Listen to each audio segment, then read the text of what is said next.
शादी के कुछ दिन बाद से ही मुझे लगने लगा कि मेरी पत्नी मुझे धोखा दे रही है। उसके यह हरकत देखकर मैंने अंधा होने का नाटक किया ताकि मैं सच्चाई का पता लगा सकूं। पर जब मुझे सच्चाई पता चली तो मेरे पैरों तले ज़मीन खिसक गई, क्योंकि मेरी पत्नी तो अपने बाप के ही साथ। मेरा नाम अरुण है। मैं मिडिल क्लास फैमिली से बिलोंग करता हूँ। आज से कुछ वक्त पहले मैं एक प्राइवेट कंपनी में नौकरी करके अपने घर का गुजारा किसी तरह कर रहा था। मैं 3 बहनों का इकलौता भाई था। मेरी तीनों बहनें की जिम्मेदारी मेरे ही ऊपर थी, जिनकी शादी मुझे करनी थी। हर गुजरते दिन मेरी परेशानियां बढ़ती जा रही थी। मैं इसी सोच में था कि मैं अपने घर का खर्चा चलाऊं कि अपनी बहनों की शादी करूं। मैं खुद 28 साल का हो गया था और मेरे से बड़ी मेरी 3 बहनें थीं। पहले मुझे अपनी बहनों की शादी करवानी थी और मैं इस कदर परेशान रहने लगा कि मेरी परेशानी मेरे चेहरे पर साफ झलकने लगी। एक दिन मैं ऑफिस गया। उस दिन मैं बहुत परेशान था। मेरे बॉस ने जब मुझे देखा तो वे मुझे देखते ही मुझसे पूछने लगे, क्या हुआ अरुण, सब खैरियत तो है? आजकल तुम बहुत परेशान नज़र आते हो। मैं देख रहा हूँ काम पर भी तुम पहले की तरह ध्यान नहीं दे रहे हो। मैंने मुस्कुराकर बात को टालने की कोशिश की, पर उन्होंने कहा, नहीं, कुछ तो बात है। मैं जानना चाहता हूँ कि आखिर तुम्हारे परेशानी का कारण क्या है। उनके कई बार पूछने पर मैंने अपने घर की सारी परेशानियाँ उन्हें बता दी। उन्होंने कहा, ठीक है, एक दिन तुम मेरे घर खाने पर आओ, मैं तुम्हारी सारी परेशानियाँ दूर कर दूँगा। अपने बॉस प्रमोद की बात पर मैं उनका बहुत शुक्रगुजार हुआ, लेकिन मुझे समझ में नहीं आ रहा था कि मेरी परेशानी का आखिर वो क्या हल निकालेंगे। मैं इस कदर परेशान था कि मैं उनके घर पर चला ही गया। दिल में एक उम्मीद थी, जागी थी कि शायद हो सकता है मेरे परेशानी का कोई ना कोई हल निकल आए। मैं अपने बॉस प्रमोद सर के बंगले पर पहुंचा तो वो बड़े प्यार से मुझे अपने घर के अंदर ले गए। हम दोनों में काफ़ी बातें हुई। काफ़ी देर बातचीत के बाद वो अच्छी तरह मेरे हालतों के वाकिफ़ हो गए और कहने लगे कि मेरे पास तुम्हारी सारी परेशानियों का आसान सा हल है। तुम चाहो तो तुम्हारी सारी परेशानियाँ चुटकी बजाते ही ख़त्म हो सकती है। उनकी इस बात पर मैंने हैरत से उनकी तरफ देखा। मैं पिछले 3 साल से दिन रात इस परेशानियों से गुजर रहा था। वह उसे चुटकी बजाते ही ख़त्म करने की बात कर रहे थे। प्रमोद सर मेरा चेहरा पढ़ते ही कहने लगे, पहले खाना खाते हैं, उसके बाद बात करते हैं। प्रमोद सर की बातें सुनने के बाद मेरे अंदर एक अजीब सी बेचैनी होने लगी। मैं बस उनकी बात जानना चाहता था। अभी मैं यही सोच रहा था कि तभी अचानक मेरे सामने एक खूबसूरत सी लड़की खाने की टेबल पर आकर बैठ गई और प्रमोद सर ने कहने लगी, मुझे भूख नहीं है, आपने क्यों मुझे बुला लिया? प्रमोद सर ने उसे बैठाने का इशारा किया तो वो मुंह बनाती हुई बैठ गई, पर मेरी नज़र उसके खूबसूरत चेहरे से हट ही नहीं रही थी। वो दिखने में बहुत खूबसूरत थी। तभी कुछ देर बाद प्रमोद सर ने मुझे बताया कि ये मेरी इकलौती बेटी निशा है। निशा ने एक नज़र मेरी तरफ देखा और देखते ही प्रमोद सर से पूछने लगी, क्या यही वह अरुण है जिसके बारे में आपने मुझे बताया था? उनके मुंह से अपना नाम सुनते ही मैं हैरान हो गया कि इनको मेरा नाम कैसे पता। प्रमोद सर ने निशा से कहा, हाँ, यही वह अरुण है। प्रमोद सर के मुंह से मेरा नाम सुनते ही उसने एक गहरी नज़र मुझ पर डाली और बोली, ठीक है, मुझे कोई एतराज़ नहीं। यही कहकर वो चली गई। खाना खाने के बाद प्रमोद सर ने मेरे कंधे पर हाथ रखते हुए कहा, अरुण, मैं निशा के लिए एक अच्छा और खूबसूरत लड़का ढूंढ रहा था। मुझे नहीं लगता कि तुमसे अच्छा लड़का मुझे मिलेगा। तुम दिखने में भी खूबसूरत हो और अच्छे इंसान भी हो, इसलिए मैं तुम्हें अपना दामाद बनाना चाहता हूँ और बदले में मैं तुम्हारी सारी परेशानियाँ दूर कर दूँगा। प्रमोद सर के मुंह से यह बात सुनते ही मेरे तो होश ही उड़ गए थे। मैंने सपने भी सोचा था कि वह मुझ जैसे गरीब लड़के को अपना दामाद बनाने की बात कर सकते हैं।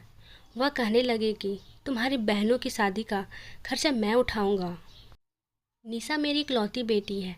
मैं चाहता हूँ कि उससे शादी कर तुम उसे खुश रखो। यह बात सुनने के बाद मुझे तो प्रमोद सर की बातों पर यकीन ही नहीं हो रहा था। प्रमोद सर से इस फैसले पर मैंने उनसे कुछ वक्त मांगा और यही कहकर मैं अपने घर को लौट आया। घर पर मेरी बूढ़ी माँ और मेरी 3 बहनें मेरा इंतज़ार कर रही थी।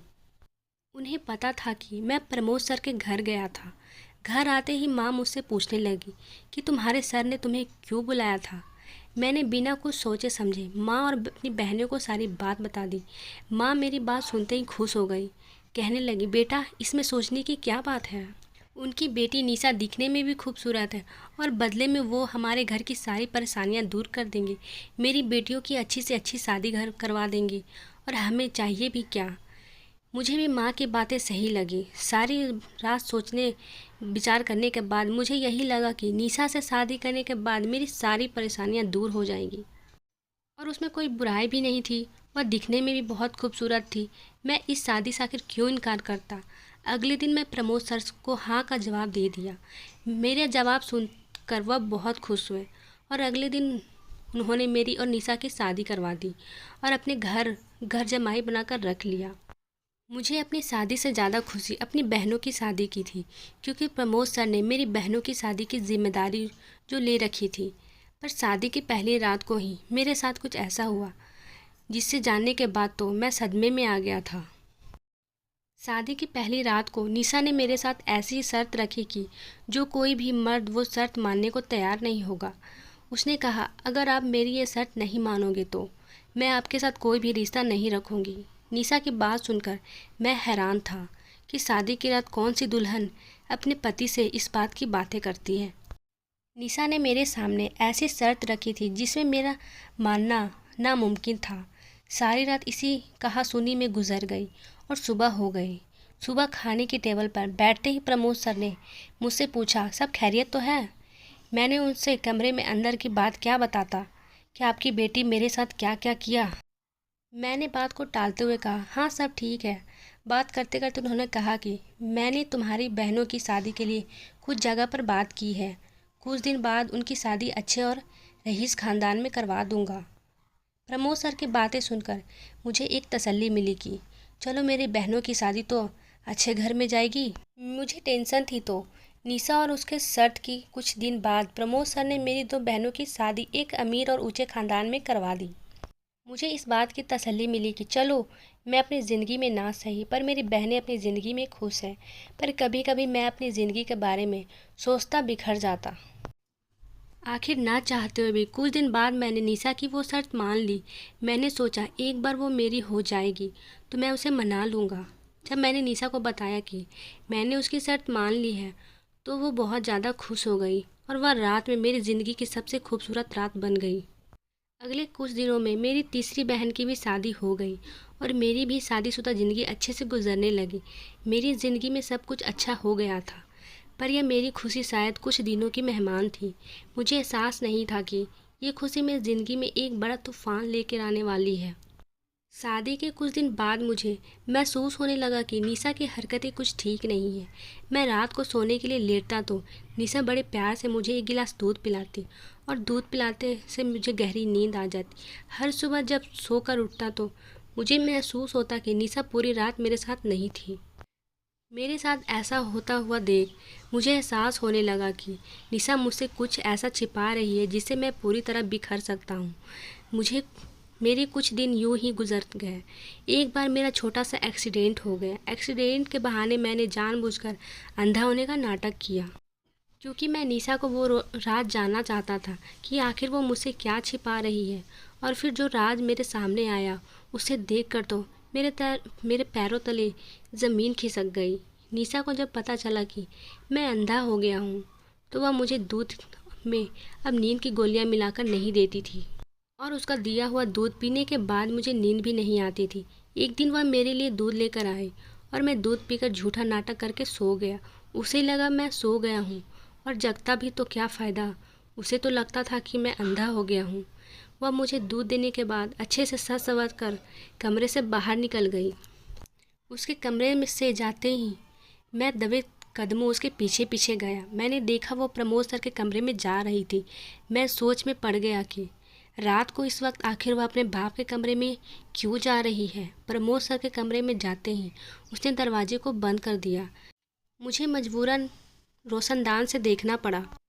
पर जब मैं रोशनदान से कमरे में अंदर झाँका तो कमरे के अंदर के मंजर ने तो मेरे होश उड़ा दिए, क्योंकि निशा और प्रमोद सर एक दूसरे से प्रेम भरी बातें कर रहे थे। भला कौन बाप अपनी बेटी से इस तरह की बातें करता है। कुछ देर बाद वो दोनों बातें करते करते कुछ ऐसा बात किए जिसे सुनकर तो मैं सदमे में चला गया। प्रमोद सर निशा से उस शर्त के बारे में पूछ रहे थे, जो शर्त पहली रात को निशा ने मेरे साथ रखी थी। इस बात का मुझे अंदाज़ा भी नहीं था कि प्रमोद सर को भी उस शर्त के बारे में पता है। शादी की पहली रात को निशा ने मेरे सामने जो शर्त रखी थी, वह शर्त यह थी कि वो जैसे ही प्रेग्नेंट होगी मैं उसे तलाक देकर उसकी ज़िंदगी से बहुत दूर चला जाऊंगा। मैं वह शर्त मानना तो नहीं चाहता था, पर मजबूरन मैं मान ली थी। मुझे लगा था कि जब वो मेरी हो जाएगी तो मैं प्यार से उसे मना लूँगा, लेकिन इस बात का मुझे बिल्कुल भी अंदाज़ा नहीं था कि उसके पिता भी इस शर्त में शामिल हैं। बहुत देर से मैं उन दोनों की यह बातें सुन रहा था। मुझे उन दोनों की बात अब बर्दाश्त नहीं हो रही थी और मैंने दरवाजे की कुंडी बजा दी। दरवाज़ा निशा ने खोला। मुझे दरवाजे पर खड़ा देख निशा हैरानगी से मुझे देखने लगी और मुझसे पूछा, तुम यहाँ पर क्या कर रहे हो? मैंने कहा, मुझे सब कुछ पता चल गया है कि तुम बाप बेटी में क्या खिचड़ी पक रहा है। क्योंकि मैं अंधा नहीं हूँ, तुम्हारी हरकतें देखकर जानबूझकर मैंने अंधा होने का नाटक किया था। अभी मैं सब सब कह रहा था, तभी पीछे से प्रमोद सर आए और मुझसे कहने लगे, चलो अच्छा हुआ जो तुम्हें सच्चाई पता चल गई, और वैसे भी अब तुम्हें सच बताने का वक्त आ ही गया था, क्योंकि निशा प्रेग्नेंट है। शर्त के मुताबिक अब तुम्हें निशा को तलाक देना होगा। मैंने गुस्से से कहा, मैं ऐसा कुछ नहीं करने वाला हूँ। मेरे इस बात पर प्रमोद सर ने कहा, अगर तुम ऐसा नहीं किए तो तुम्हारी तीनों बहनों की शादी मैं तुड़वा दूंगा। और एक सच और भी मैं तुम्हें बता देता हूँ, निशा मेरी बेटी नहीं बल्कि मेरी पत्नी है। मैं बाप नहीं बन सकता था और निशा किसी दूसरे के बच्चे को गोद लेना नहीं चाहती थी। उसे अपना बच्चा चाहिए था। इसलिए हमने तुम्हारी मजबूरी का फ़ायदा उठाते हुए उसकी शादी तुमसे करवा दी। इसलिए पहली रात को निशा ने तुम्हारे सामने वह शर्त रखी कि जैसे ही वो प्रेग्नेंट होगी तुम्हें उसे तलाक देकर उसे छोड़कर बहुत दूर जाना होगा। प्रमोद सर और निशा का सच जानकर मुझे बहुत धक्का लगा था, पर मजबूरन मुझे निशा को तलाक देना ही पड़ा, क्योंकि मैं अगर ऐसा नहीं करता तो प्रमोद सर मेरी बहनों की ज़िंदगी बर्बाद कर देते। अपनी बहनों की खातिर मुझे यह कुर्बानी देनी पड़ी। पर कहते हैं ना, जो दूसरों के साथ गलत करता है वो कभी खुश नहीं रहता। प्रमोद सर और निशा के साथ भी कुछ ऐसा ही हुआ। निशा ने एक मरे हुए बच्चे को जन्म दिया। निशा की कोख में एक मरा हुआ बच्चा पैदा हुआ। निशा और प्रमोद सर ने मुझे धोखा तो दिया, पर वो लोग भी अपनी ज़िंदगी में खुश नहीं हैं। इसलिए कहते हैं कि अपनी खुशी के लिए किसी मजबूर के मजबूरी का फ़ायदा नहीं उठाना चाहिए।